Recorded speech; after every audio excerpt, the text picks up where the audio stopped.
Hi everyone, it's Ande Richards again from the Bone Garden movie, and I'm here with Craig Sparry, and he's going to talk to us about how he trained Smokey for the film, and he's going to give us a little background on what he does for a living because it's really interesting. So, Craig, thanks for joining us today. Thanks for having me. All right, so Smokey, how did you meet him? Smokey, I met through his owner, Jake, while I was on duty. Jake saw my canine vehicle and walked up with Smokey, who was just a 9-week-old puppy, and asked me if I knew someone who could train a dog, and I couldn't resist training a puppy. So I told him I'd do it, and at 10 weeks we started, built in some fundamentals with him, and he had a great baseline. They did a great job training him, and the movie came up, and Mike asked me to recommend a dog, and I said Smokey would be perfect for it.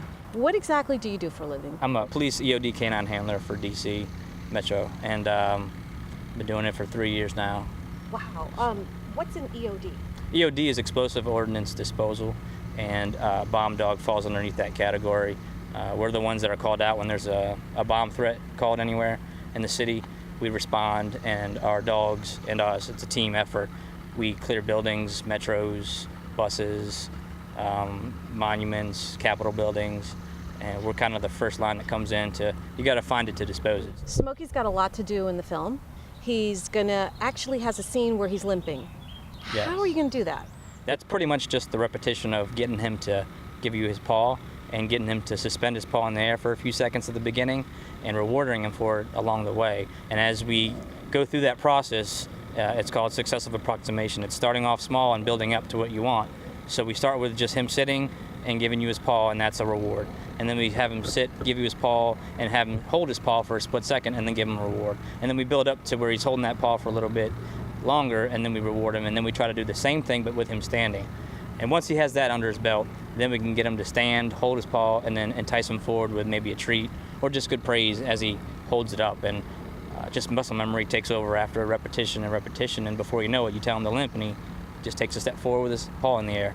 And that's how you get a dog to limp. Yeah, that's going to be a lot of fun for us to watch. So, I don't know, he's going to be with a lot of seasoned actors. You think he's going to be able to hold his own?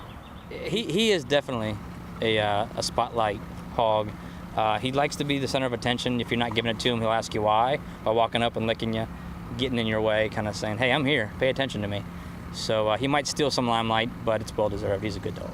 Well, thank you so much for chatting with us today. I can really tell that you love animals. It really shows in the way you deal with Smokey and the way you're handling anything. And I'm looking forward to an exciting shoot with him. It'll be fun. I'm glad to be here. Yeah. Thank you for having me.